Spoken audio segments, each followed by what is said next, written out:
In the vast theater of the cosmos, few things are more enigmatic than a black hole. It is the ultimate abyss, a point of no return, where gravity crushes matter, space, and even time. A one-way gate to the unknown. But what if the universe has a mirror to that darkness? A place where nothing enters, only escapes. A white hole, long dismissed as mathematical fantasy. White holes are making a quiet return, not as science fiction, but as possible solutions to one of the deepest mysteries in theoretical physics. And at the heart of it lies a paradox. A paradox born where quantum mechanics collides with gravity. A paradox that challenges everything we think we know about time, information, and the nature of reality itself. This is the story of the white hole firewall paradox, a problem that forces us to rethink the very edge of existence. To understand the paradox, we must begin, as always, with black holes. In the 1970s, Stephen Hawking stunned the scientific world by showing that black holes aren't completely black. Thanks to quantum effects near the event horizon, they emit radiation, now known as Hawking radiation. This meant that black holes can evaporate. They can disappear. But that idea opened a terrifying door. Because according to quantum mechanics, information cannot be destroyed. The fundamental details about a particle's state, its spin, charge, energy, must always be preserved. So what happens when a black hole forms from collapsing matter and then slowly evaporates into nothingness?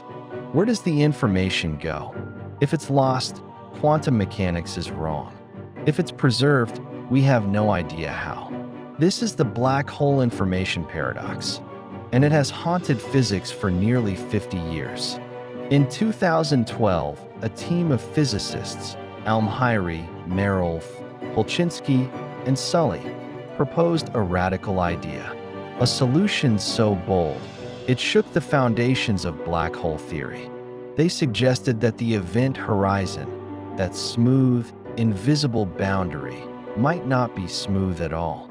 Instead, it could be a wall of searing energy, a firewall, a boundary that incinerates anything that tries to cross it. This would violate Einstein's principle of equivalence, which says that falling into a black hole should feel no different than floating in deep space, at least until it's too late. The firewall hypothesis saved quantum mechanics, but at a steep cost. It broke general relativity. It turned black holes from gateways into cosmic furnaces, burning information before it could be lost. And then came the twist. What if the solution isn't a firewall at all? What if the answer lies not in black holes, but in their opposites? A white hole is the time reversal of a black hole.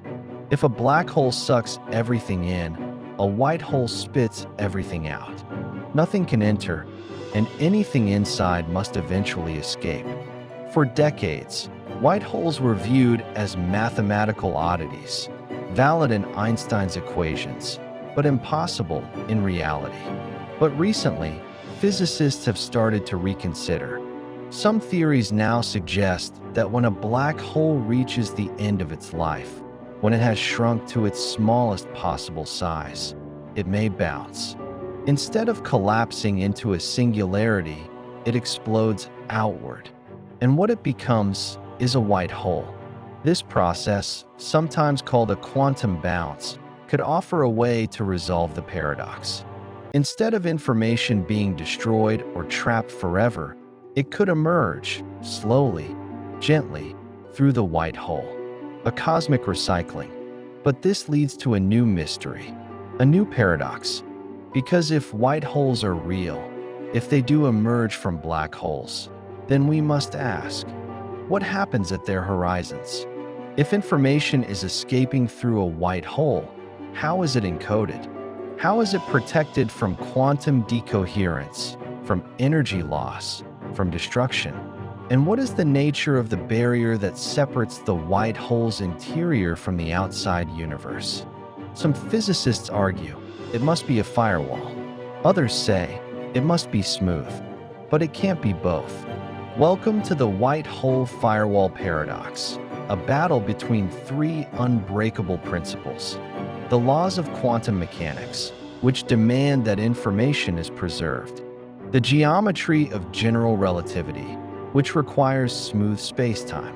And the rules of thermodynamics, which govern entropy and energy flow.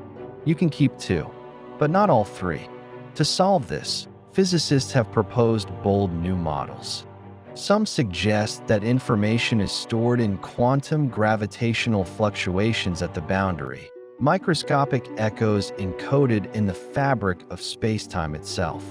Others invoke the idea of ER equals EPR, the notion that quantum entanglement is connected to wormholes, that the black hole and white hole are not separate but linked through spacetime shortcuts that allow information to escape without breaking the rules. Still, others believe that time itself must be redefined, that what we see as past, present, and future is an illusion, and that information is never truly lost, only rearranged. Each model pushes the limits of physics, and each one suggests something profoundly strange. That the universe may be more interconnected than we can imagine, where space and time, energy and information are all facets of a deeper, hidden reality. But there's a final twist in the paradox, one that brings us into the picture. Because in many quantum gravity theories, what you see depends on where you are. An outside observer might see information slowly leaking out of the white hole, encoded in subtle radiation patterns. But an observer falling into the white hole, if such a thing were possible, might see nothing unusual at all. This is known as the complementarity principle, the idea that different observers can experience different realities and both be correct. It's a concept that challenges our most basic assumptions about objectivity, measurement, and truth. It means that reality, ultimate cosmic reality, might not be one story, but many stitched together by perspective. And it leaves us with an unsettling question. If the universe is observer-dependent, what does that say about us? White holes also carry a deeper philosophical weight. They move against the arrow of time. They are explosions in reverse, singularities that emit, not collapse. Their existence suggests that time may not be as linear as we experience it.